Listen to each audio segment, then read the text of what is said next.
So good afternoon and welcome to this afternoon session of Virtual Training Institute 8.0. Welcome, and as you come into the presentation, if you would please put in the chat box your name and where you are coming from, that would be great.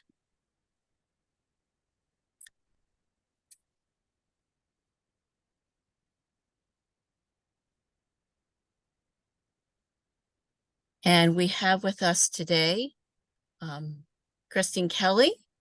And before we get started with her presentation, just a few quick housekeeping items. Just remember that this is in webinar format, so you will not be able to unmute yourself, but we will have lots of opportunity for you to use the chat box. Also want to remind you that your proof of participation will come to you automatically from Zoom in approximately 24 hours. And at the end of this presentation, you will have an evaluation to fill out. It will automatically pop up. So please take a minute or two to do that. And before we get started, I am going to launch a poll so that we know who we have with us today. So if you could take a minute and just indicate what your role is in adult education, we would appreciate that.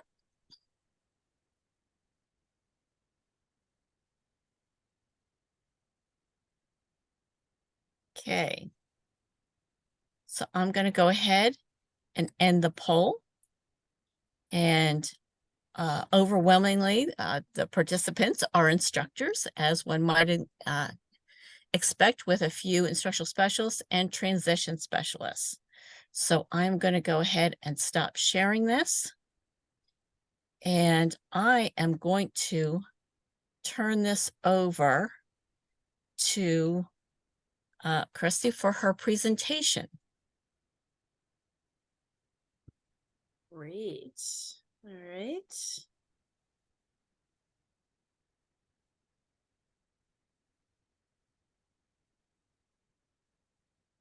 Oh, I think today is the day for we've already had one glitch, but that's okay. So that should be, let me stop for just a second. I do know what I'm doing, even after all this time. Okay, that should be good. All right, welcome everyone. I'm super excited to be at another Virtual Training Institute for Maryland. A couple of years ago, I just kind of came into it in a backdoor way, and I've been invited back ever since, and I really look forward to it. I am out here in Minnesota, so I'm an hour behind, not quite to lunchtime. So welcome to my sentence combining session. Very quickly, this is a slide just to remind everyone that what I'm presenting, my views, opinions, content, doesn't necessarily reflect or present the views, positions, or policies of the Maryland Department of Labor. So there's nothing here for sale. Everything I'm going to show you is absolutely free, and I will be sharing a handout with you and a copy of the slides. So welcome. And who I am the Atlas Literacy Coordinator. So I'm here in Minnesota, and I work out of a university called Hamline University. And I am basically the literacy coordinator for the entire Minnesota adult education system. So within that, if it has to do with professional development or coaching around literacy and language, I have some hand in it. I'm also an adult literacy consultant. I work with multiple states. And I'm an adjunct professor at Rutgers University, where I teach effective reading and writing courses, effective reading and writing for adult learners. And so I just started doing that this summer, and I'm just having a blast with my grad students. So a little bit here, the agenda.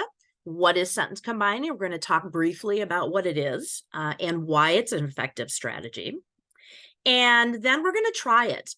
This is going to be a pretty interactive webinar once I lay the groundwork. So The chat box is definitely going to be in use. I hope you will chat out your sentence combinations and then also comment. I have some specific questions as we look at each other's combinations, the discussion that students have, the guided discussion as they look at each other's sentence or they share sentence combinations is really important to this process so they can see what they've done in common, what they've done that's different.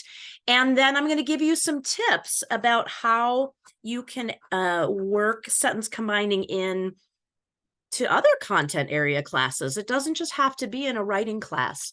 And then we'll wrap up.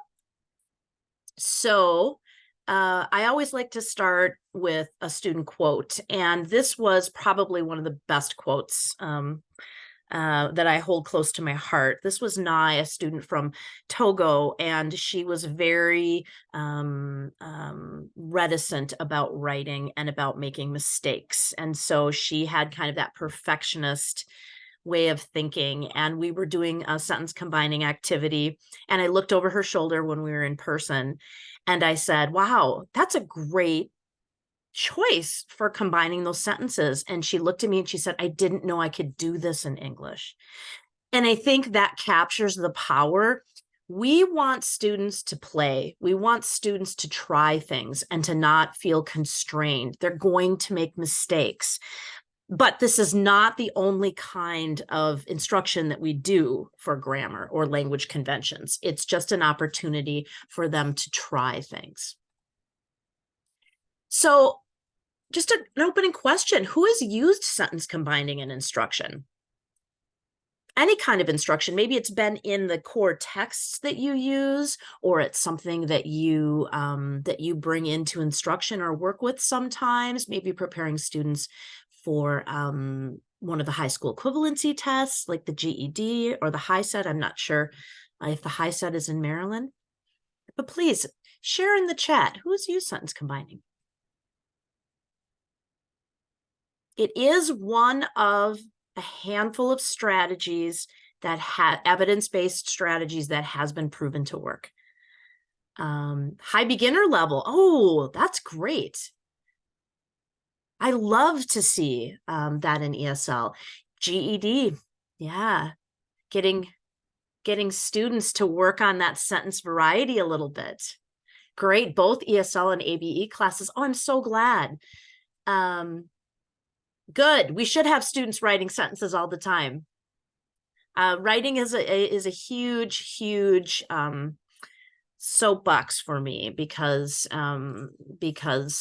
I know here in Minnesota, we'd like to do more of it in our classes. Good.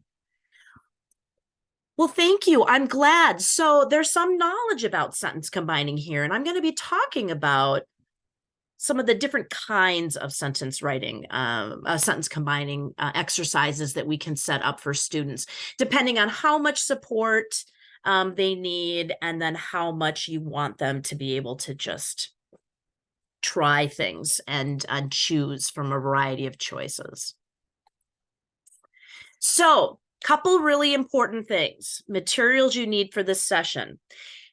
I'm going to give you an opportunity to do some sentence combining, and some of you will go right to the chat box and type your combinations. Some of you may want to write something out first. So in that case, you need pencil or a pen and paper. And I also always have participants who have an open Google Doc or an open Word doc or other word processing doc that they just hit the tab and they go ahead and they type to try out a combination there. You also need this handout. This is really, really important. There is a QR code there, but I am also going to, Ramona, if I chat something out, is that going to go to, oh, wait, okay, no, I see I have the other one. Okay, so hold on here just a moment. And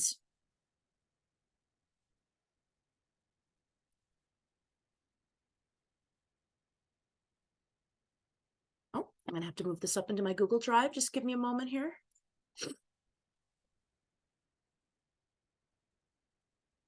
Okay. Usually I can just attach from my computer, but I don't have that option here. So just give me a moment. And I am going to, hopefully this will share.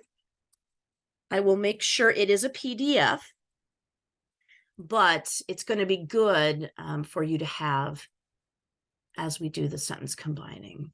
So.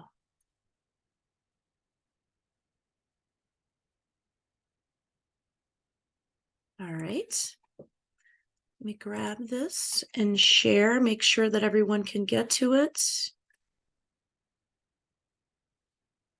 Okay, please let me know, for those of you who are using the link in the chat box, that you can in fact get to it. Otherwise, the QR code will get to it as well. This is a multi-page handout, and within this handout, there are, thank you, Lisa, there are examples of the definitions of the different types of sentence combining, tips, the actual combinations we're going to work on, all kinds of things. So, so hopefully you will find it useful. I'm a big believer in sharing absolutely everything. So make sure that you have that. I will also have these things on the screen. And get ready to write. It's really important that we try this, that we do these activities, because a lot of times, so many of you have done some sentence combining work with your students, but it also puts us in the mindset of the student. And also, I find that when I'm actually doing the things that, that I'm going to ask students to do, I also can come up with all kinds of ideas for how I might adapt it or integrate it into my instruction. So let's start. What is sentence combining? And I will be giving you a break here, so you will not be listening to me or writing for the entire 2 hours. I will be giving you a nice stretch break. So what is sentence combining? It's really direct, mindful practice in manipulating basic sentences. They're often called kernels, like popcorn kernels. And the goal is to take 2 or more of these very basic sentences and combine them into a single sentence. And that can be done very purposefully or with more freedom, again, where students can choose whatever option makes sense to them.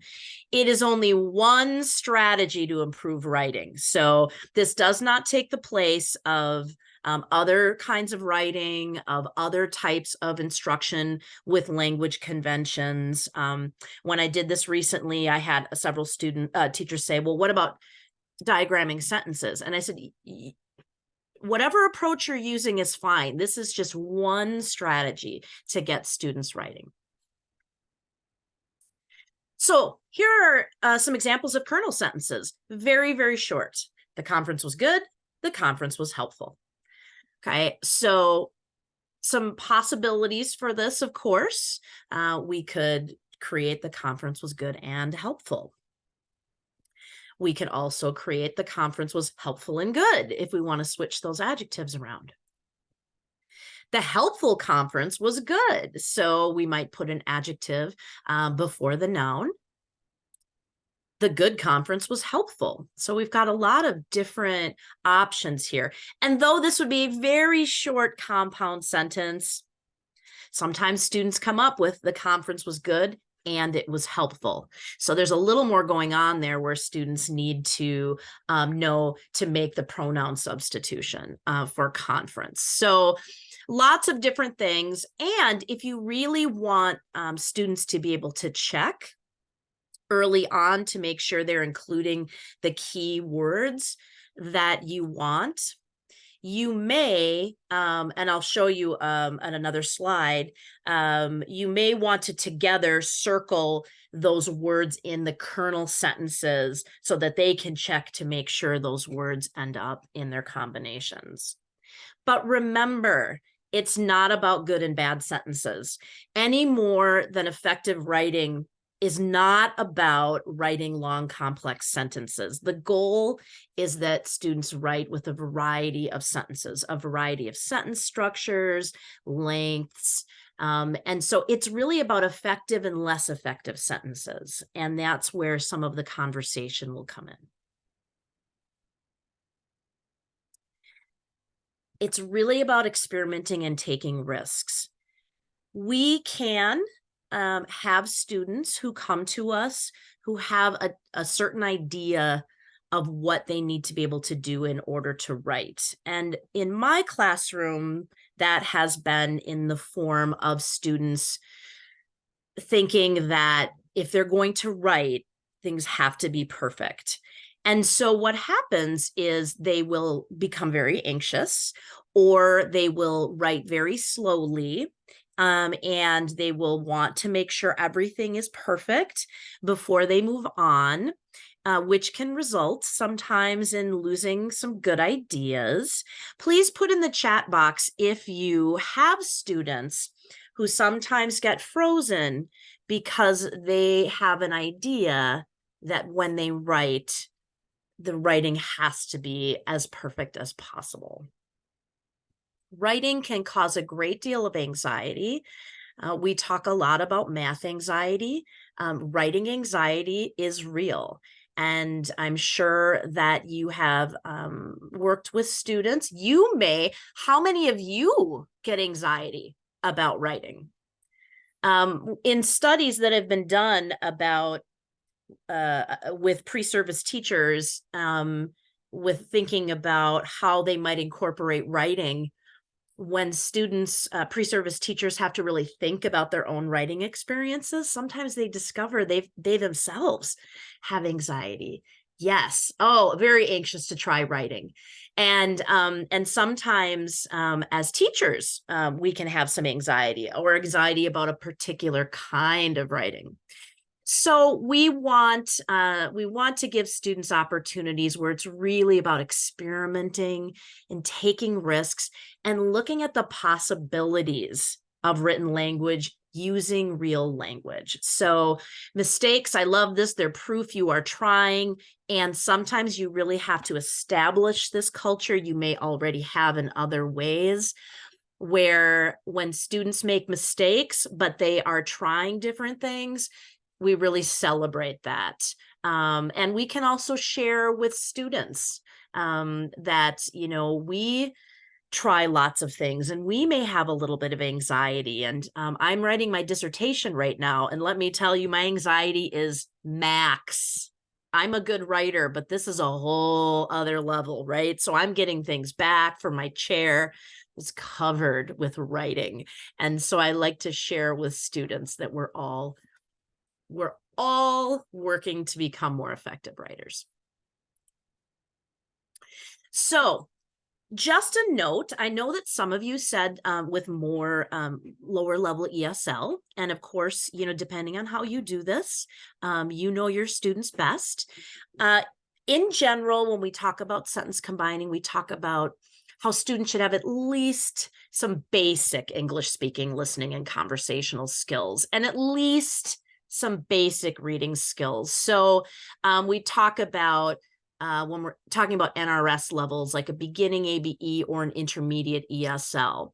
But again, some of you have used this with lower than intermediate ESL, and that's fine, depending on your students' strengths. At least basic sentence writing skills. So they have an idea about simple sentences, and that is a lot of what they're working with are simple sentences, and then moving into practicing writing, lengthier simple sentences with more phrases, for example, or compound or complex sentences. So why is sentence combining an effective strategy? I'm going to talk here and then we're going to get into it. Well, it is, again, one of a handful of writing strategies that has been shown through research and actual evidence of student writing growth. It has been shown to be a successful strategy. And I'm not sure how familiar you are with the Teal Just Write guide. This is a great guide, and it is available through Links if you've been on Links. And it really is written with adult learners in mind. We have a lot of K-12 research. We're starting to accrue more research with adult literacy learners. And also developing reading and writing. This is more of a summary report that was done in 2012. And again, it calls out sentence combining as one of a handful of strategies that has been shown to improve student writing. So just very quickly in the Just Right guide, what the Just Right guide says is that sentence combining has a positive impact on overall writing quality and can boost learners' reading comprehension skills as well. So there is more and more interesting literature that's coming out about all the ways that reading and writing cross over. And I think that's really exciting because if we have limited instructional time, the more we can overlap things, I think the better. But for those of you who have done sentence combining, have you ever transferred that work while students are reading and had them use some of those skills when they're working in text with different types of sentences to improve understanding? If you'd put that in the chat box. And if you haven't, how might the work of sentence combining impact comprehension? What do you think is the connection there?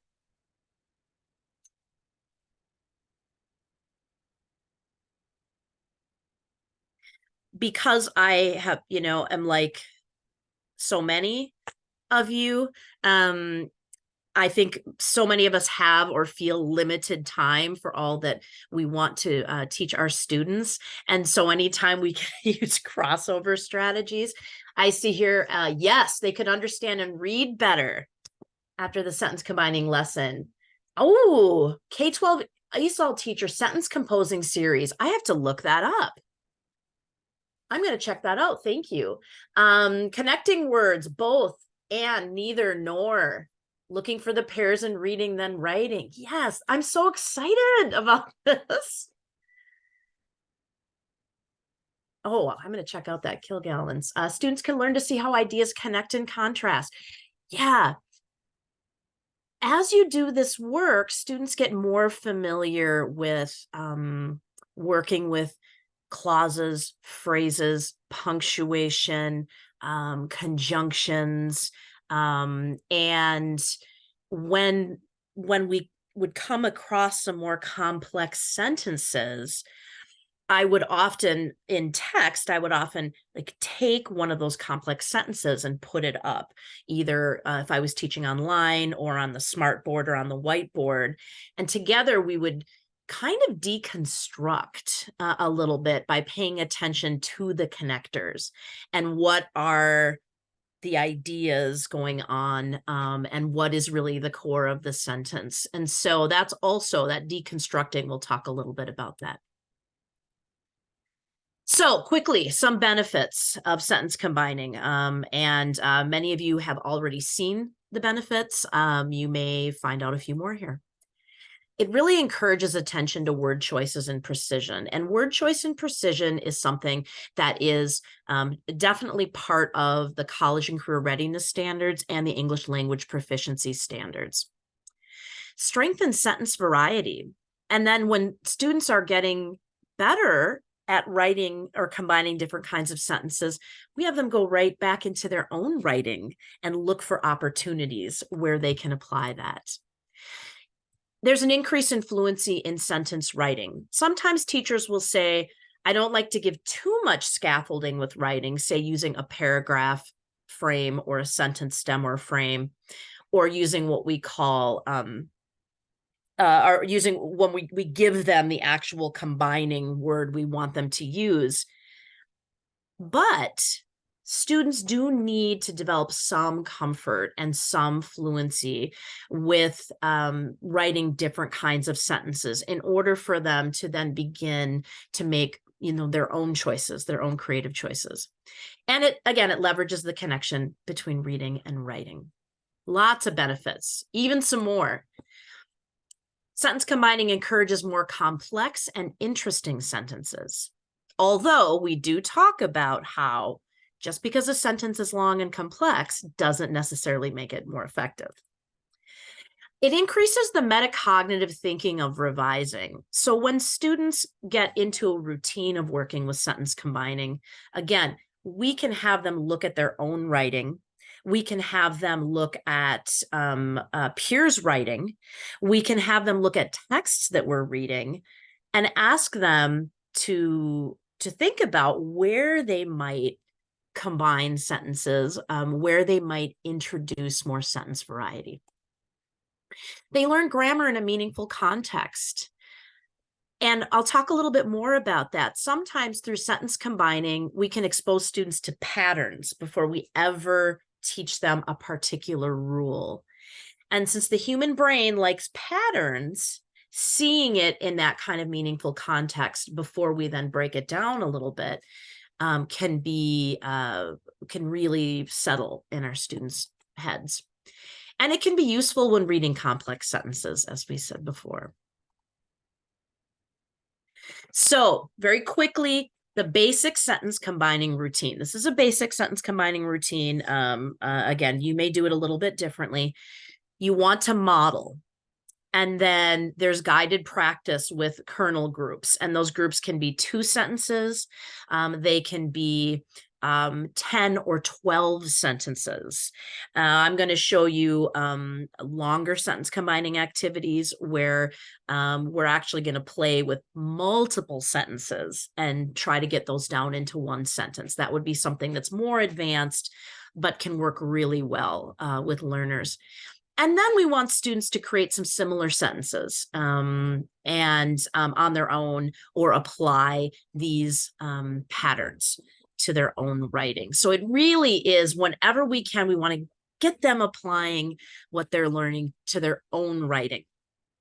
Because you may have noticed, or you may have students who are really, really good with multiple choice questions on language conventions, for example. You can give them, or you can give them a worksheet. I know I did, where I would say, okay, put the commas where they belong in these complex sentences.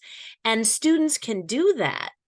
But then when they do their own writing, they don't notice that they make those same mistakes in their own writing. I've had students who could spot a sentence fragment from a mile away when I give them an activity where they have to recognize whether or not the sentence is a fragment.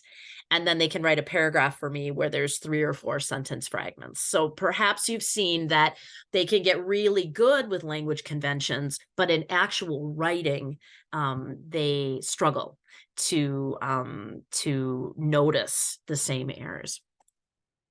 So now we're going to try it, and we're going to get in, we're going to do stuff. So I'm not just going to be talking at you. Something that is so important is getting students to talk about what they're doing. And we can talk with students about the different strategies that they can use. And we wouldn't necessarily say right away, you can use all these strategies. We would introduce perhaps these strategies, but combining the sentences, yes. But they may change the forms.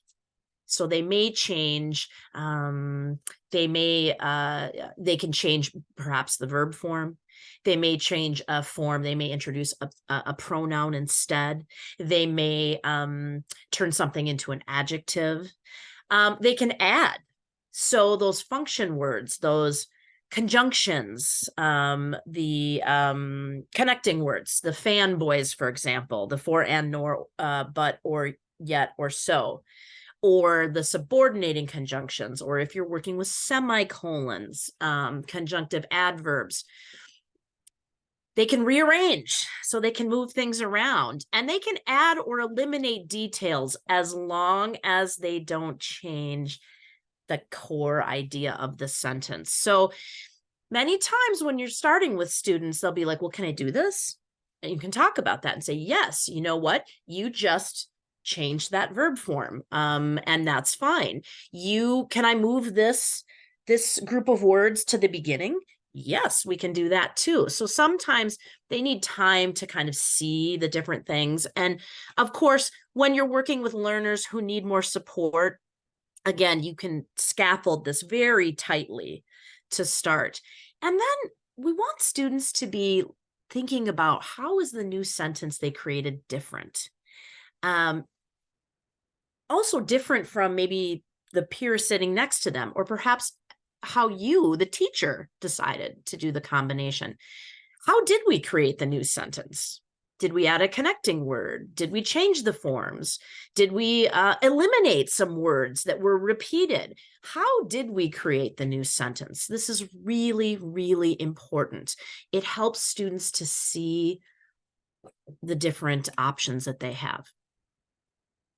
So the first kind of sentence combining activity is a cued exercise. So cued, we provide very specific clues. We can underline words or phrases. We can put words in parentheses that we want students to specifically use when combining sentences. So we are encouraging them to combine in a particular way. Here is an example of a cued exercise with underlining. So we have incorrect underlined. So we want to make sure that students include that word. And the simplest combination would be, my order was late and incorrect, or my order was incorrect and late. So students are just combining those adjectives. Now I circled late and incorrect, and I mentioned this. If you want students to check, then together as a group, or if you're working one-on-one, circle the words that are key, that need to be included in any combination. And then students might come up with any of these 5. So late and incorrect, incorrect and late. My incorrect order, again, moving the adjective in front of the noun. My late order was incorrect, or creating a short compound sentence. Students can go back in. You can ask them, late and incorrect were words that we said had to be in your combination or combinations. Are they there? And students can go through, and they can certainly look to see. They may have other errors, but they have, in fact, used the cue, and they have included the words that you want. A bear was in a pool. It was hot outside. This was actually a news story about a month ago, and it wasn't just one news story. Apparently, there are bears finding their way into pools and hot tubs. So a lot of these are happening out west. So quickly in the chat box, this is cued. There's a parentheses. You saw those too, Stanley. The bears are like, this is nuts. Why should I be so hot, right? There's a perfectly good pool there. So just take a moment, and if you could, using because, that has to be your connecting word, go ahead and put a combination into the chat box. It's pretty limited here to what kind of combinations.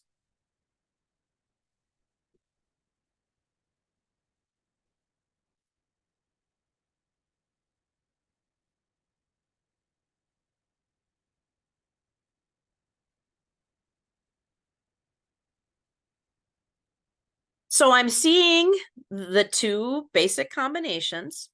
Thank you to those of you. These are going to get harder. Remember, when we say because, that's what we want them to use. So I see Stanley did, it was hot outside, so the bear was in a pool. And this is good, because one of the things that we do know for a test, for example, like the GED, is students also need to know what connecting words mean about the same thing, right? Which coordinating conjunctions mean this, same thing as some of the subordinating conjunctions, and how these connecting words can be used. So what we got here is, you either started the sentence with because, or it's inside of the sentence. Now, often when I do these things and I have new students, there will be at least one student who raises a hand and says, my teacher, way back when in school, I was taught to never start a sentence with because. Have any of you ever heard that? Or do any of you remember being taught, just don't start a sentence with because? Yes, Kim. I always have at least one student who's confused, like, wait a second. And we talk about how when you use because to start a sentence, there's some extra skill involved there, right? Because we need to make sure we connect it to enough so that it doesn't become a sentence fragment. So one of the things I like to do, and when I said, for example, rather than teach the rule, start asking students about the patterns, is taking a look at these two sentences and asking students, okay, what's different? And a student will say, well, there's a comma in one and not the other. Well, take a look and think, whereas there's a comma in one sentence, there's not a comma in the other sentence. What else is different? I like to see if students notice through giving them multiple examples of, say, a complex sentence like this, written two ways, if they can start to notice the arrangement of the words and the pattern there before we talk about if you introduce the dependent clause first in a complex sentence, you want to separate the dependent and the independent clause with a comma. Rather than hit them right away, having them look and see if they notice any patterns. And they often do. They'll often say, well, there's no comma when because is in the middle of a sentence. And it's a great start, right? Again, it is, it's looking for patterns. Okay, so my husband and I are currently just having this wonderful time being fans of Pedro Pascal, who is an actor. And so here's an example of where we want students to practice creating an adjective clause. So we have Pedro Pascal is an actor. Pedro Pascal is from Chile. Okay, and who is in parentheses. So we need to use who. So go ahead and type a combination in the chat box.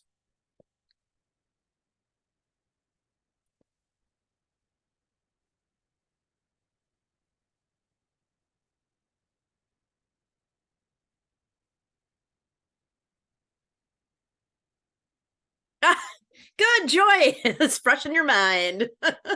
Adjective clauses.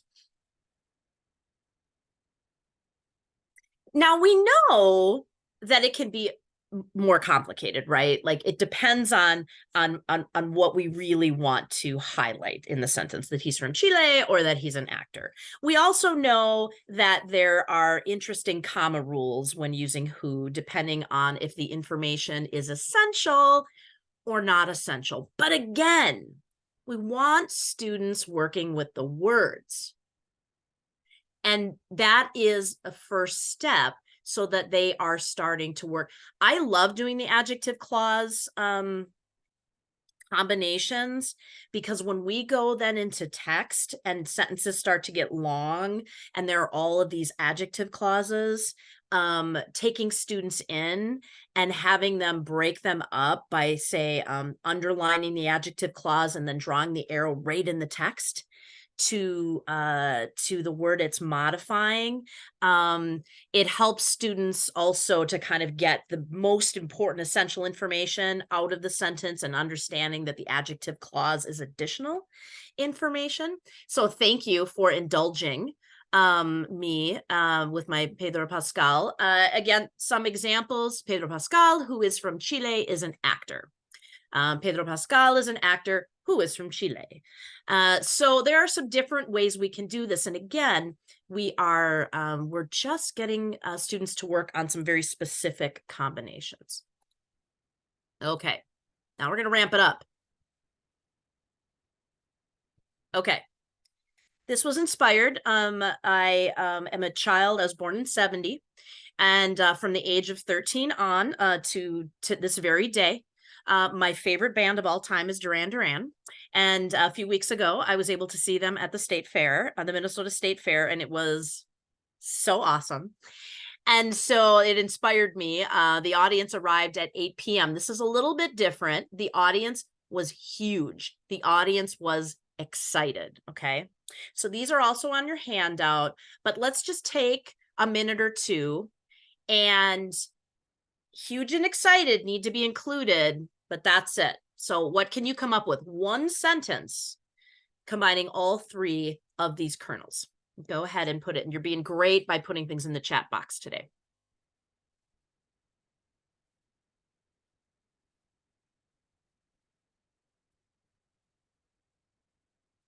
And remember, you're a little more advanced. You can change the forms. You can move things around. You can delete redundant information. And we were excited. I don't know if my husband was as excited as I was, but the huge excited audience arrived at 8 p.m. Okay. The excited audience arriving at 8 p.m. was huge. You start to see some of these great combinations. Okay. The huge and excited audience arrived. The audience, which arrived at 8 p.m., all right, was huge and excited. At 8 p.m., the audience was huge and excited.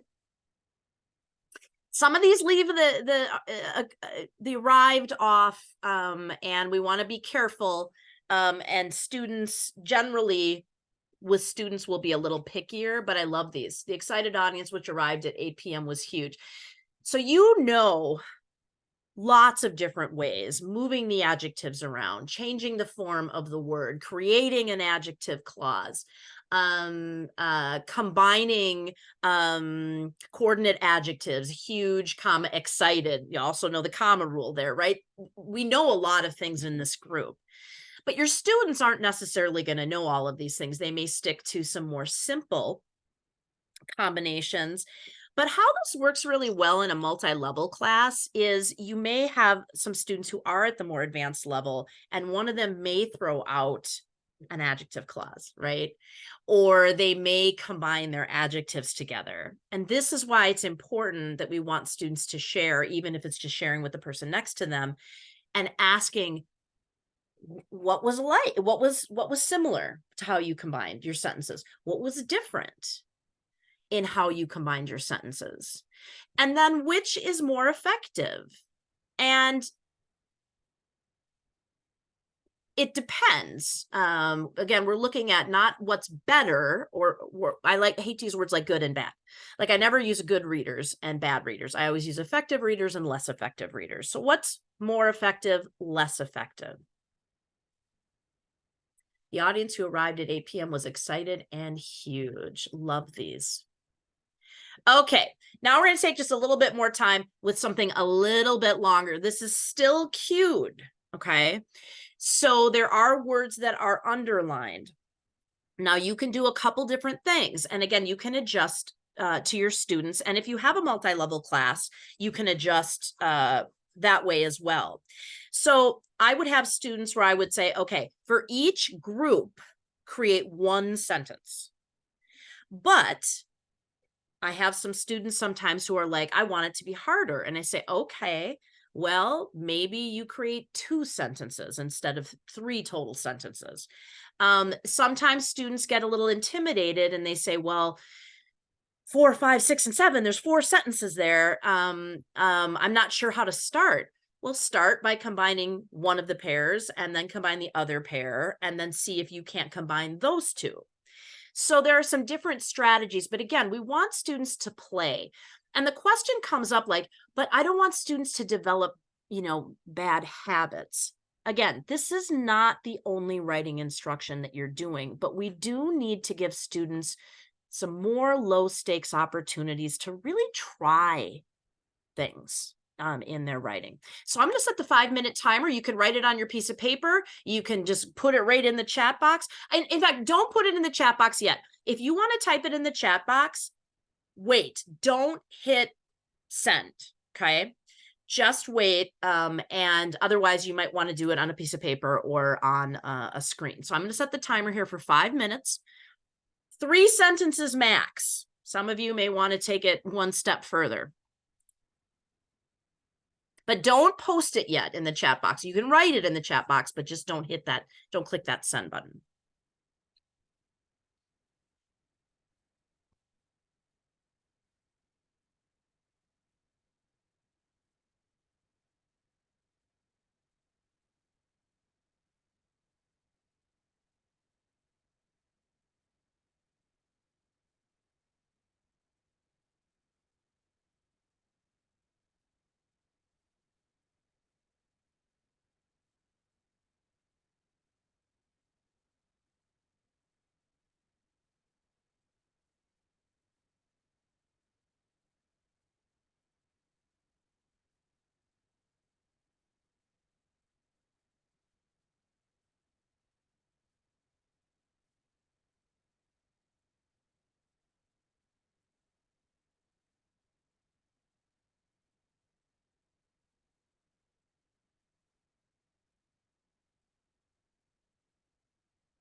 And I always encourage the students who are fast, if they finish, I ask them to create a second combination that's different.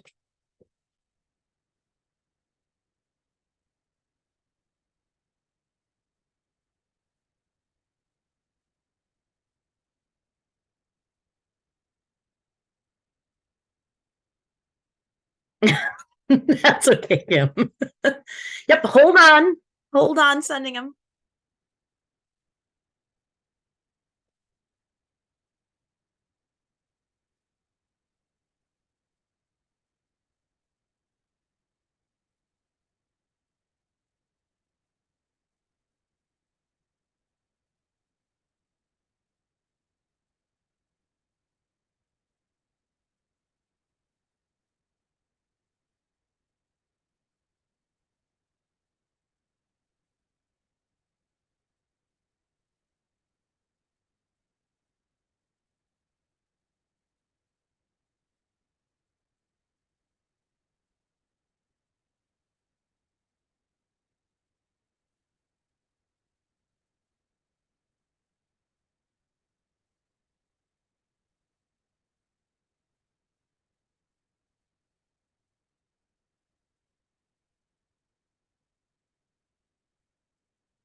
Once we hit the 1 minute mark here, I will then go ahead and post so that we can start seeing them, because I have a few questions for you.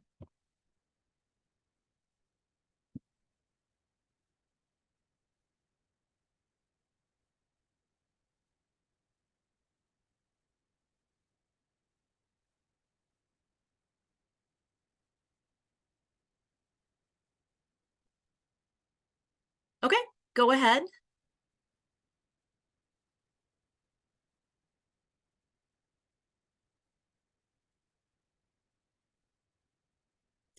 I think this is doable because there are 38 of you. This is actually called a waterfall chat posting, where everybody saves until the same time and then they come out.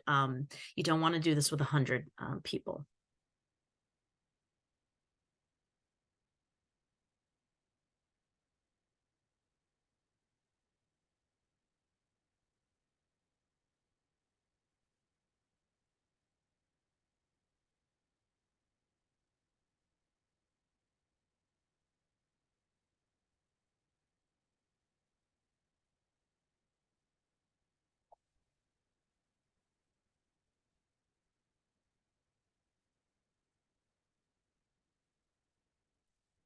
Okay. And this is a great activity to pair students up as well, and or put them if they get much more complex into small groups, because again, that discussion when they're kind of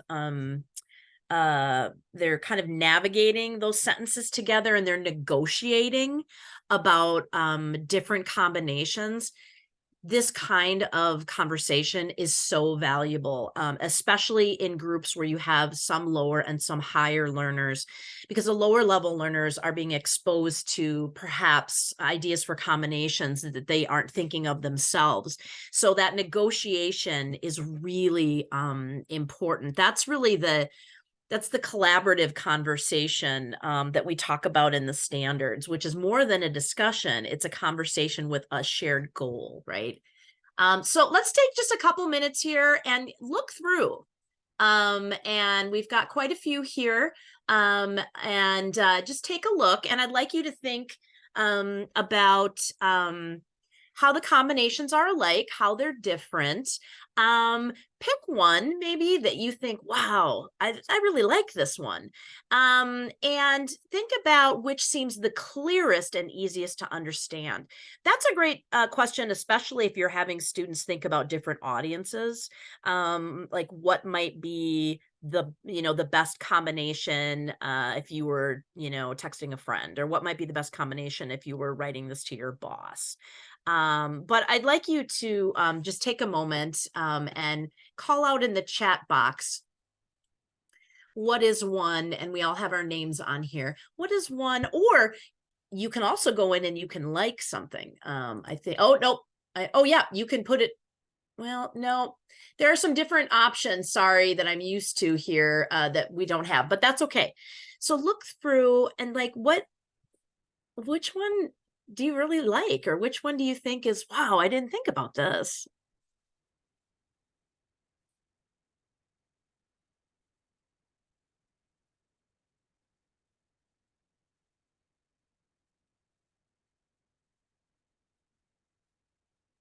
Him likes Latoya's. All right. I've got another monitor up here, so I'm looking. And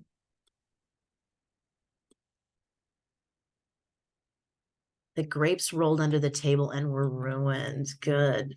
Who else? I like some sentence with more details and a story. That's a great comment.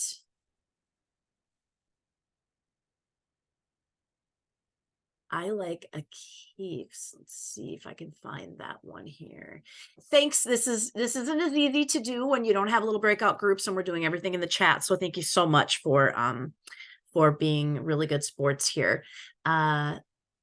A keep, the grapes in the bowl were green and sweet. The blue bowl fell to the floor with a loud sound. So some people said loudly, with a loud sound. These are some differences, some similarities. The word by accident. I don't know if anyone turned that into an adverb and said accidentally. Some people 2 sentences, some people 3 sentences.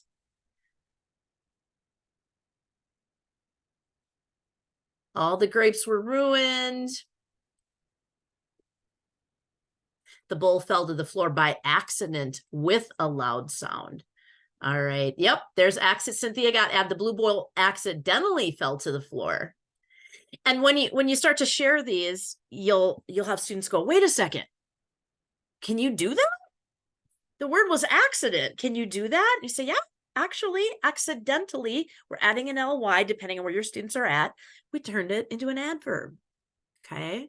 And so, and it's really important that, yes, Patricia, sorry I wasn't more clear, that you can change the word forms. And again, if you, it's up to you with your students where they are in the process. Sometimes that's a little more advanced of a skill. Yeah. And a great thing to do when you do have students sharing, it's great if you give them like a sentence stem and have them refer to each other as writers or authors. So to say, um, I, I like if you're putting something up to share it, ask students to say what they like. I like that the writer seems to tell a story. There's something about calling each other writers that's really important. And we sometimes think, or students think, that in order to call yourself a writer, you have to be some uber talented, published person who's doing this for a living. And in fact, we are all writers.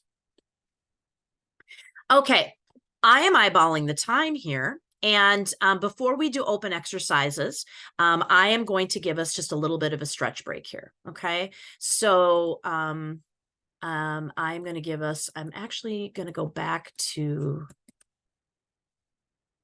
hold on here a second. I'm going to go back. I'm going to a little shorter than 10, and I'm going to insert, let's do a 7 minute break. I always love to use timers with students, whether I'm in the classroom or I am teaching online. It's just a nice way for everybody to keep track of where they're going. So let's take a stretch break. Nice fall background here. Go ahead, grab some coffee, some water, pet your dog, hug your kid. See you back here in a little less than 7 minutes.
I was muted. I was muted. And I swear I wanted to get a t-shirt when I was teaching online during COVID that just said, yes, I am muted.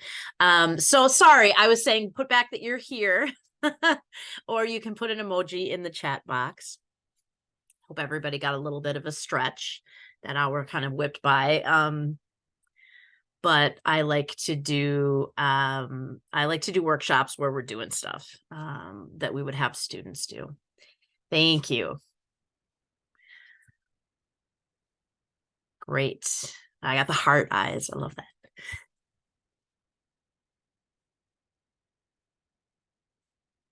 Good. And people coming back. Hopefully you got a little stretch there. I went out and petted one of my dogs. I have 3. They're being strangely quiet during this workshop. Let's go ahead and talk about open exercises. So we talked about cued exercises, and cued exercises are, again, when we want to underline words that we want to ensure students include, when we give them words, perhaps in parentheses, a connecting word, to really direct them to some different things. Within that, there can still be choice, right? With the one of the sweet green grapes, students did have to, or you did have to include some very specific pieces that were underlined, but within that, you had some creativity as well. So open exercises are a set of kernels without cues. So there are lots of sentence combinations possible. And so this is something that, when we take some of the scaffolds off, perhaps I would often work with students with different kinds of connectors. And then once they were feeling, comfortable with their fanboys, their for, and, nor, but, or, yet, so, and some of their subordinating conjunctions like because, or until, or as soon as, or although, and perhaps getting more comfortable with maybe using a semicolon, I would say, okay, use any of those ways, right? It's wide open. You combine in a way that makes sense to you. So an open exercise, again, nothing is underlined, nothing is in parentheses.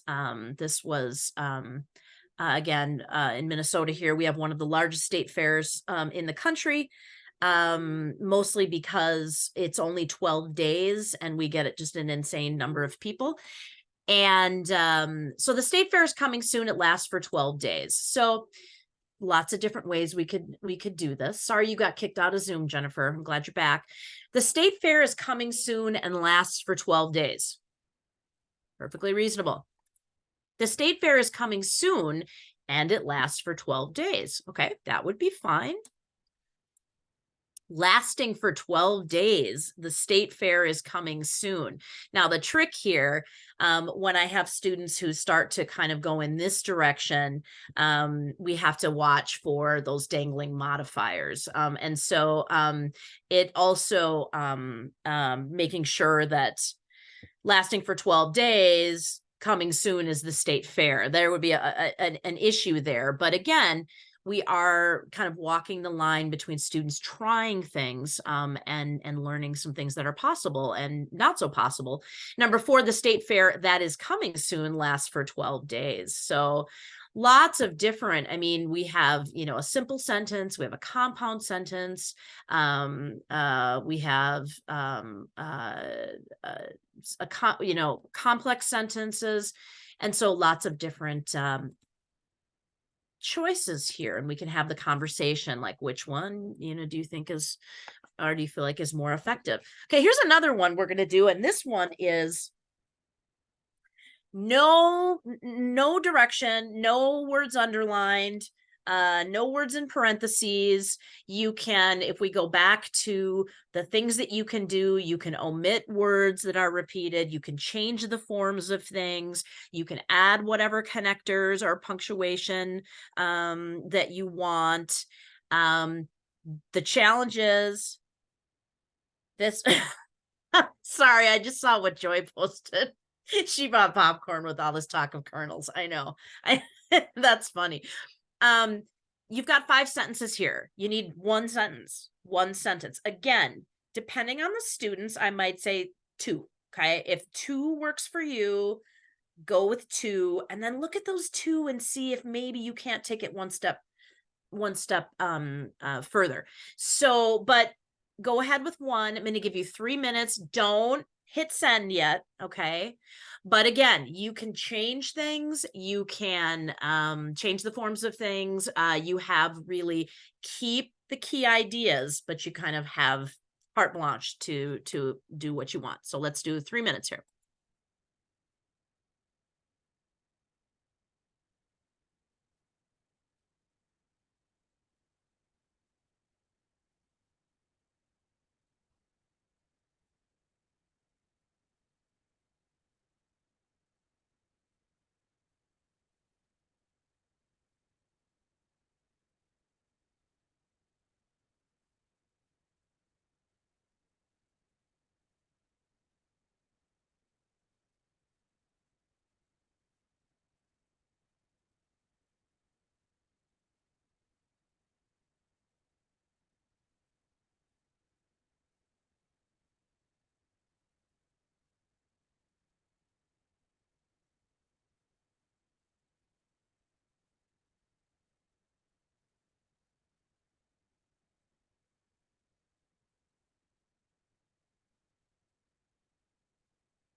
Okay.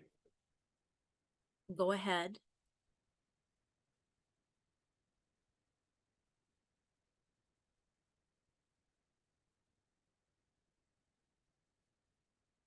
It's always just so great to see all of the different examples here. So again, take a moment. I'm going to add one that I don't see here, or maybe there is.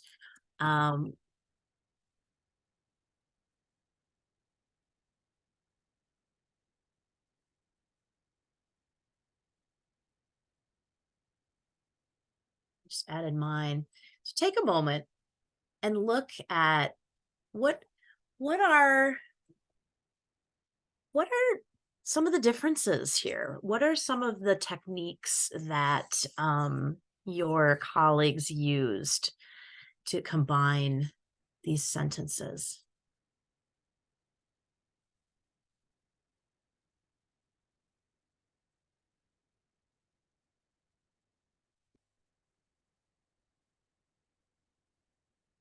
Although, nice use of although, yeah.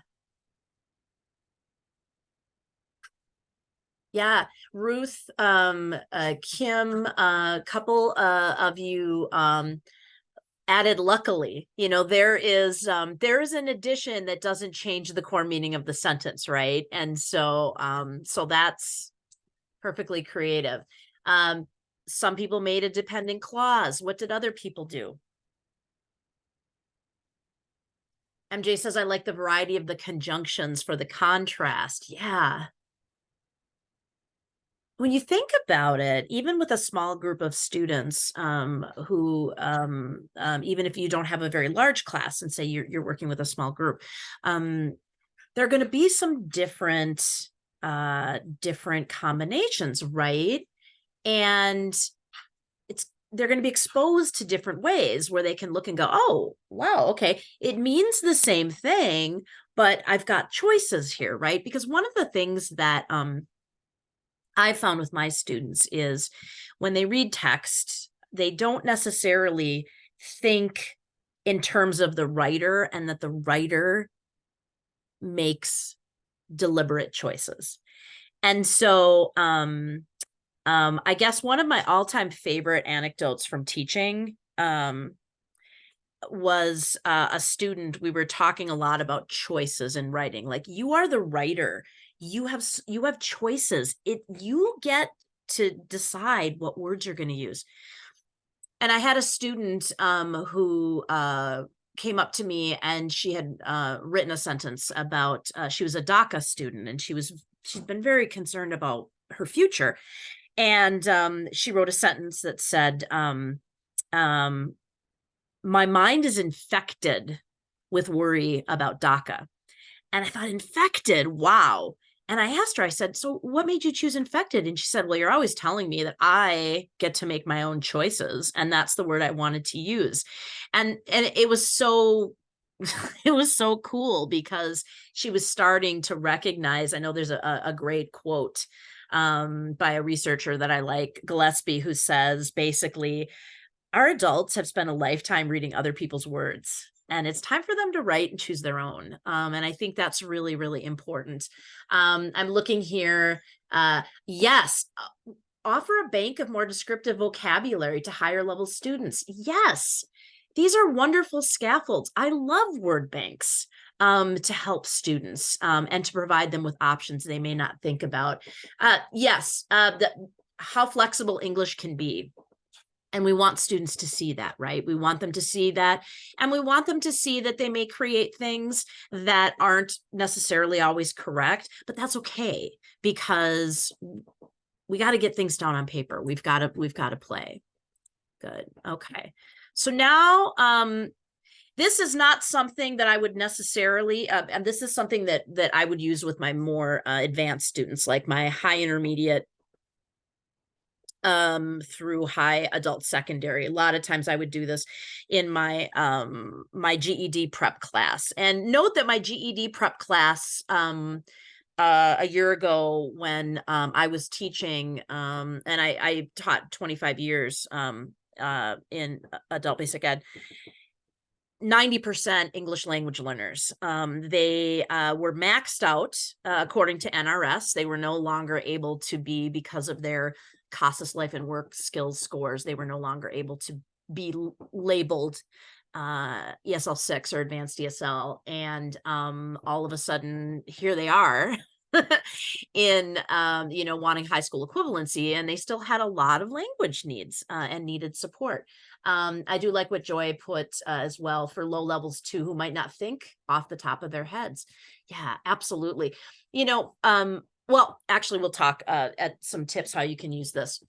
Whole discourse exercises. These aren't going to work for everybody, but this is where you give students longer kernel sets, and they actually combine into a paragraph or multiple paragraphs. So this is a different level, because not only are they thinking about those combinations within each group, but then you can direct them to look back for overall sentence variety, right? Are they starting to repeat patterns? Do they want to go back once they do all their combinations? Do they want to go back and make some further revisions? So this can go quite a bit further. So in your handout, And I am going to actually grab that right here. And you should see the handout or not. Let me stop the share for a second, and I'm going to reshare with the handout. So again, if you've seen this handout, you've noticed I've got the definitions of the cued exercises, some additional examples, some tips for creating cued exercises. We're doing a lot of these try out examples, the open sentence combining. Again, a reminder, you can combine, you can change, you can add, you can rearrange, you can add or eliminate details. CACARD, it isn't really a great acronym. And then whole discourse sentence combining activities. And you will see here a whole discourse activity that starts with George opened a drawer. And there are 23 total sentences here in 4 groups. And this is the first time that I do this with students. They look at me like I'm nuts. And we talk about, again, be strategic. Look at that first group of 7 sentences. Okay, go ahead and combine pairs, for example, or make some of the easy combinations, and then go back and see if you can't combine further to get one sentence. Ideally, students will create 4 sentences total, but I usually give them 4 to 6 sentences, so I give them a little bit of room. So you're going to be looking at that. It's very, very small on my screen. But you might be able to see it. We are actually going to do this on a Padlet. And this is one of those activities that's really great to do with a pair or a group of 3 students where they're really negotiating how they want to do this. If you're in class, they can do it on flip chart paper. They can do it. I've had classrooms where I've had a lot of whiteboard space, and I have them work together, and then one of them has to get up and write out their combinations on a section of the whiteboard so that everybody can see it and we can have these conversations. But what I'm going to have you do is combine the kernel groups into 4 to 6 sentences max. And I have you type these into the Padlet. Now I'm going to just click on the kernels here for just a second and go to the Padlet.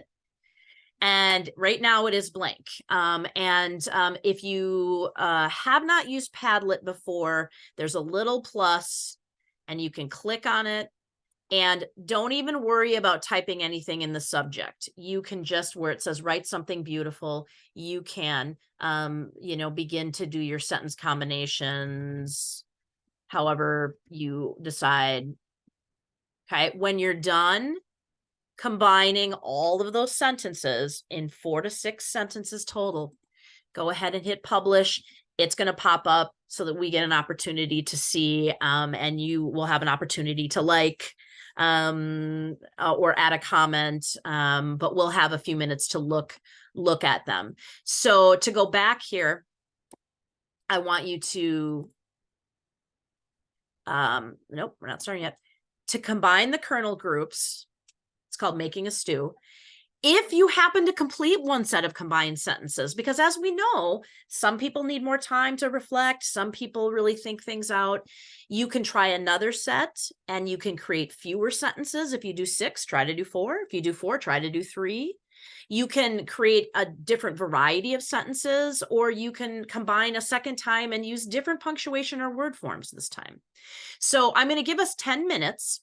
Go on the Padlet. Thank you, Ramona. Ramona put the Padlet into the Padlet link. And again, you just need to, I'm going to delete my post here. You are just going to go in to the plus, and where it says write something fantastic or write something beautiful, go ahead and type in your combination and we'll see what comes up. So let me go back here. We've got about 10 minutes.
they should be on your handout, Ruth. You know what I'm going to do is I'm actually going to time. I think what I'm going to do is I'm going to go back here to the previous slide where they're very, very small if you can't see on the handout.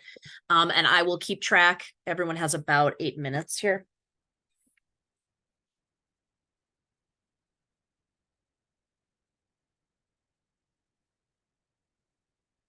Okay, Latoya, do you see the blue plus? Or if you hover over it, it turns into a pencil?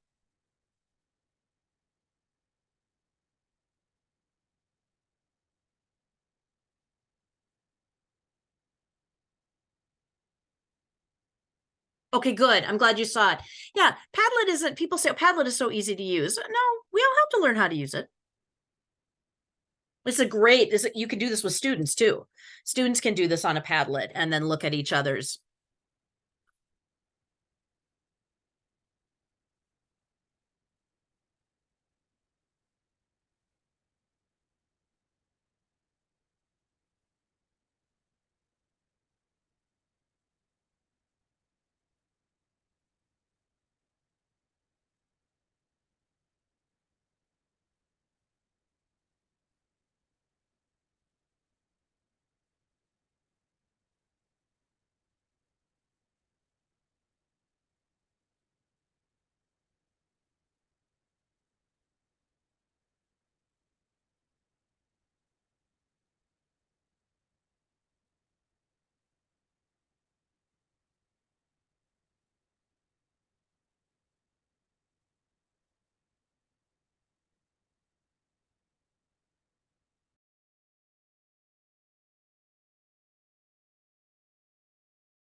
Okay, you got about 5 minutes.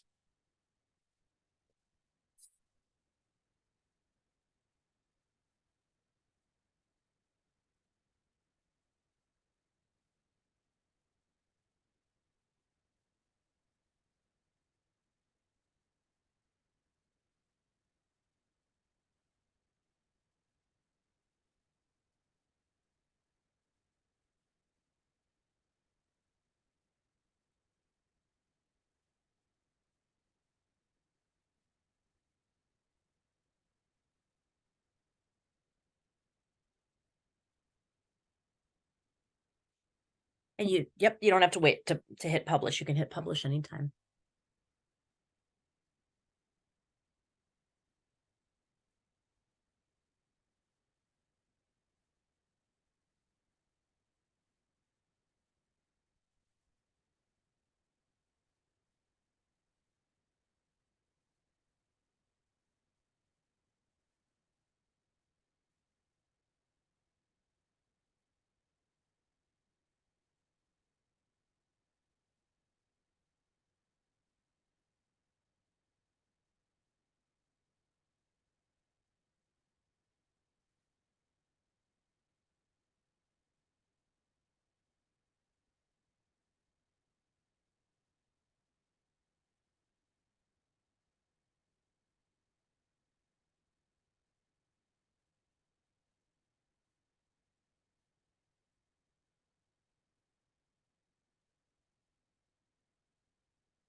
About 2 minutes. If you're done, feel free to go look. And the great thing about Padlet that students do like is you can set it up so it works a lot like social media, where you can click on the heart, you can or you can make a comment.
Forgot his name was George.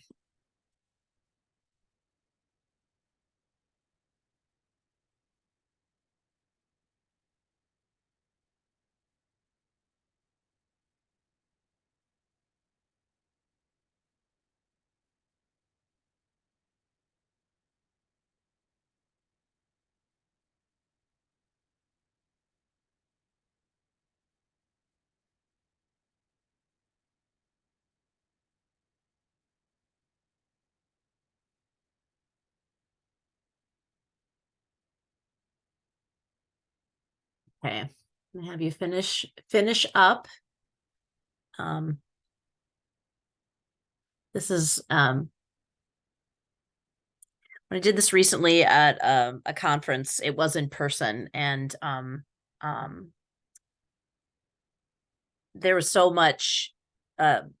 Teachers were doing it in pairs, and there was just so much conversation going on as they were negotiating the different ways they might do this, and then the conversation that we had as people were sharing and noticing all the different ways that people could combine. Just making sure I keep my eye on the time here so that we can get through things. When you do something like this and you have multiple examples, thank you for the I'm seeing there's some comments and some likes and things like that. I know that somebody put, and of course at this point these are all anonymous. You can set Padlet up so that it can have student names, but it looks like a very popular one here. Then with a crisp crack, crack, crack, he cut the fresh carrots using the sharp knife. That seems to be very popular. So there's definitely some creativity going on in there. If you look, you can see that a lot of us started, I put one up here as well, in a similar way, opening the drawer, taking out a recipe book, looking at a recipe for stew. A side note is when students are doing sentence combining, you can also see patterns of errors that students are making in the class. So you can get a lot of information about maybe some mini grammar lessons that you might want to teach. I think about times that parallelism has showed up where students are trying to put items in a series and they're having trouble creating parallel elements. And that was a great thing to notice with my GED prep class, because that is a required piece of knowledge for the GED test. So you can get a lot of great information about what students' strengths are and what are some areas you want to target. But then we a lot of people did it, but here George found a recipe for stew calling for carrots, onions, potatoes, and red meat. So if you're looking at this, there can be a conversation that happens again where students get an opportunity to look and talk about which combinations let me make sure this is updating. Yep. Which combinations sound best? Why? Which are the clearest and easiest to understand? Remember, it's about effective. How are the combinations alike? How are they different? And so these are really important combinations. And students are producing real writing, and they're trying things, and they're seeing other examples from their classmates. And instead of always just, doing something that, there's an argument that unless grammar is taught in context, it doesn't stick. So if we do isolated grammar, and the pendulum has swung really far right now, where if you do any kind of grammar worksheet, it's not effective. I'm a believer that the pendulum most often needs to be somewhere in the middle with things like this. So I think when somebody says, this never works, don't ever do it, I go, well, you know what? There are times when I teach writing, I love to do this kind of work. Sometimes we look at rules, and sometimes I give them 5 items and I ask them to do something with those rules. And so I think it's a combination of things, and we want to target errors when they come up, but I'm not a firm believer in any one way of doing something. Basic spelling corrections, Joy, as far as correcting your own, or because if you want to correct your own, you can go to the 3 dots on your post, and you can edit the post. As far as editing other people's posts, if you are in control of, yes, students can go in, and they absolutely can click those 3 buttons, and they can edit. They can go right back into their post. The person who creates the Padlet can go into any of the posts. But that's also something where, as students are posting, you can tell students it's okay if you see that, if you look and you see that you maybe made a spelling error, and you see the right way to spell it, or you think that someone spelled it right, go ahead and go in there and edit it. That's totally okay. Again, the conversation, either while creating, can be very important. Negotiating that those combinations, if they are working together, they don't have to collaborate, but also the conversation as a class, or in pairs or small groups, to really look at all the different options that came up. So I want to just talk here for just a moment about decombining and deconstructing. Now, the question always comes up, like, where do I find these groups of kernels? And a lot of times you make them up yourself. I have this book, this ridiculous book. It's a sentence combining book. It's so interesting because sentence combining has been around for a long time, yet it still isn't like a key way that a lot of people teach. A Random House 1973 book where the visuals are not even remotely appropriate. But it has these kind of these discourse, groups, and it gave me some good models. Bruce Sadler, I know that one of your colleagues here did recommend, if you would put that back in here, the name of those books. Bruce Sadler, that I just put in the chat box, he's really kind of a central figure in sentence combining work. He's got some texts out there about effective sentence writing. And of course, within this, there definitely is going to be, you may have to lead into this depending on your learners with what is an effective sentence, right? What do simple sentences contain? But also, you can get faster at it, where you can grab things from just about anywhere. You can grab things from text students are reading. You can grab things from a blog, a variety of different places. And here's an example of something that I grabbed off of local news, just online. And it's great practice, and students can do this too. But I found that I had to really practice this first to get a feel for it, the deconstruction. So the base sentence here is, as our extreme heat streak ended Thursday evening, parts of Minnesota and western Wisconsin dealt with severe storms and flash flooding. So we've got You know, we've got a complex sentence here. We've got some prepositional phrases, and but it's still basically a complex sentence. And so I looked at this and I went, okay, so if I was going to deconstruct this into something that students could potentially combine, what might I do? There's different answers for this. This just happened to be what I came up with. So our heat streak ended. The heat streak was extreme. The heat streak ended Thursday evening. Parts of Minnesota dealt with storms and flooding. Parts of Wisconsin dealt with storms and flooding. The storms were severe. The flooding was flash flooding. You probably could think of maybe even a better deconstruction of this, but it was something. And of course, you can deconstruct, you know, very simple compound sentences depending on the level of your students. You can deconstruct more complex sentences, and students can also engage in this work. Like, how can they, you know, how can you take what's there and create a group of simple sentences? And that takes some skill, right?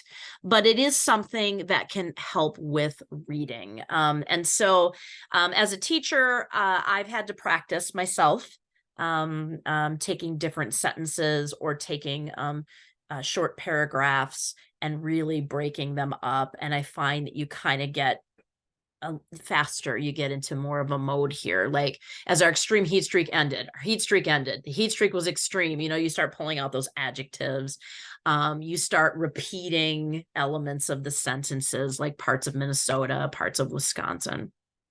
So I encourage you to think about where you can grab some text and you can deconstruct for students to do some of the sentence combining. Sorry, I'm going to go on here. We have to share. So I want to finish up with some tips and just some different ways that some things to remember and some other ways you can incorporate sentence combining. And so you want to prompt students. You want to use relevant material and audiences. Use student work. Have them use their own work. Ask students, hey, you know, can I take this, you know, the sentence that you've written, and, you know, it would be a great way for the class to practice. I love using student material with permission. Have them combine and decombine their own sentences within their own writing, or even create some of their own kernels. And just the authenticity, we want them to apply to their own writing as much as possible. Use explicit instruction. You're going to need to model, right? You're going to need to show them. If you want to give them the options to change word forms, then you're going to need to model what that looks like. Engage oral language. Have students orally do these combinations and try different combinations orally. Oral language is a very important bridge for a lot of our students. Talk it out first, get some ideas. It is a wonderful support. Perfection, not the goal. It's not the goal. Discuss, talk about the thinking, the choices, what students like, what students suggest. Create routines. You can do a sentence combining routine as a warm-up. I would do them as a warm-up in less than 10 minutes once students get into a routine. And they might be simpler combinations, but they can certainly be doing it frequently. Address error trends. You're going to see patterns where most of the class need to focus on a particular language convention rule. Display anchor charts. There's an example of an anchor chart in that handout. Remind students of what their options are for connecting words. Create an anchor chart with fanboys and display it. You know, give students opportunities to be able to look if they need that support, where they can find it by looking up. Or I've seen teachers who have taken like groupings of the coordinating conjunctions and then subordinating conjunctions, and they've like laminated it, and it's always there on the table for students to use if they choose to. Choose relevant and timely models. So use what students are reading, or use text that is relevant to them, engaging for them. More practice. Here's some examples. 10 different ways.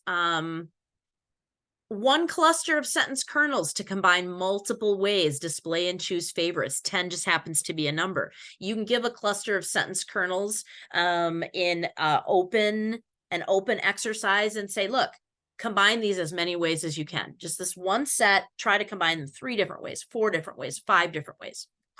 Note taking. We teach our students sometimes to take notes, or we want them to take notes. Have them use what they're taking notes on, to combine short sentences for added review of content. Look back at your notes, look back at what you wrote in the margins, look back at what you wrote in your graphic organizers. Combine some of that information. More practice. Peer proofing. A lot of times we want students to peer review each other's writing. The problem is that sometimes students don't know what to do during peer review. So we want to give them some structured activities. We want to give them a checklist of things to look for, or we can have them share their writing and give them some explicit directions like, okay, so look at your peers' writing, identify one effective sentence construction and one place for revision. Where's one place you think they could maybe combine a few of their sentences? That's something very concrete. Paragraph challenge. Give them a paragraph. You can give them a paragraph of very choppy sentences and have them decrease the number of sentences. You can give them a paragraph with a lot of really complex sentences and then have them do some revision to tighten, to make it more readable, to decrease the number of sentences. Varied sentences. And again, I will make this PDF slide deck available to the VTI people so that you can have it. Varied sentences. Again, that choppy sentences, I jumped ahead, or all long sentences. So have students revise for sentence variety and flow. So you combine the sentences. Now go back in. Highlight every time you use the word and as a connector, or every time you use the word because. Highlight the beginning of each of your sentences and then look back. Are you repeating yourself? Could you add more variety? Summary writing. I love having students, when we're reading a text together, we can write a short sentence of what the key ideas were in a paragraph or a section, and then combine them and create a summary. So there's lots of different things. So in the chat box, I want an opportunity for you to ask any questions, but what resonated with you today? So many of you have used sentence combining. What resonated? How might you incorporate? Lots of different ways you could adapt this. Low, high. How might you incorporate? Or what are you thinking like, yeah, this would be cool. I would like to do this, or I'd like to add this to something I do. Go ahead and put in the chat box, please.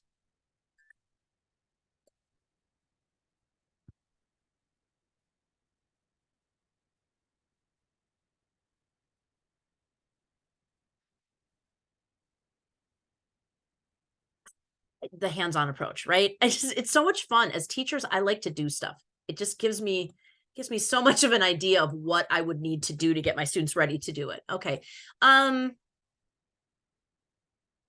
Warm-ups. It's a great warm-up activity. You can even use it to review content from the day before, right? Say students were reading a text, pull something from there and as a review for the next day.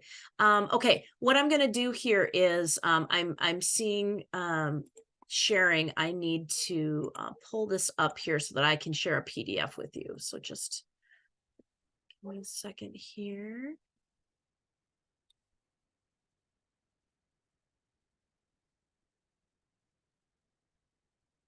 Oh, I love that. A sense that they're using English in more complex ways. Yeah. I am saving a PDF of this right now so that I can post a link. It is a great way, Angela. Introducing grammar concepts without jumping into maybe a rule or some of that, explicit instruction of a grammar point. getting them to, into playing, right? And then having them kind of take a look and then moving into more of kind of the nitty-gritty about the rules. Okay. So give me 1 second here to upload my PDF and I will share. Yeah, advanced students, they can do this work. They can create paragraphs from groups of kernels. They can apply the sentence combining strategies back. I love to have my students do writing, and then I love to have them look and go, so take a look at your connecting words and highlight your connecting words. And a lot of times they'll go, wow, I use and a lot, or I use because a lot, or I often start my sentences the same way.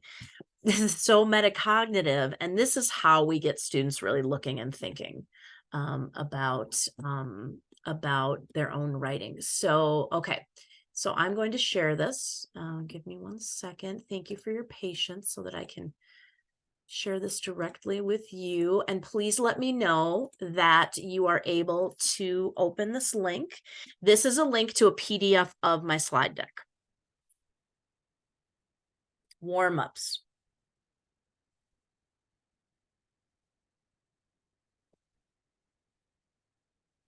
Yeah, I totally understand what you're saying, Joy, about worried about doing warm-ups that aren't let me move my chat box over here, that aren't related to the main lesson. So think about ways maybe that you can, create maybe sentence kernels and things that actually have to do with the content of the lesson.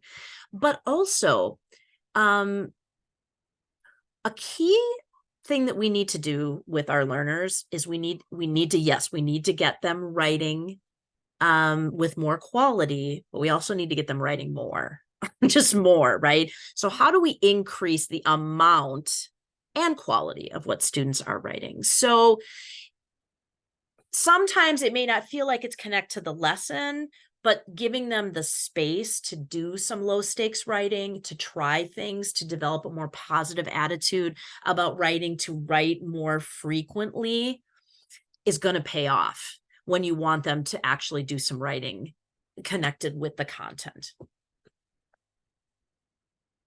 Get students thinking about how English works, inductive and deductive combined. Love that. Love that. Are you able to open the PDF, the slide deck PDF? Can somebody? Perfect. Just in case, I am dropping, it is in the slide deck, but for some reason, if you couldn't, there's my email. I am happy to answer any questions. If you have any questions, go ahead and put them in the chat box. We have 3 minutes left. Thank you. You tried the sentence combinations, and you commented on each other's, you shared your own experiences. I had a great time today. I always have such a wonderful time with Maryland adult ed folks.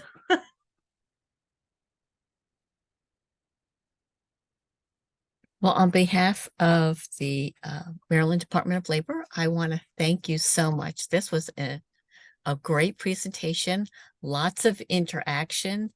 The participation was wonderful. Just really, really very engaging, and lots of great information and resources.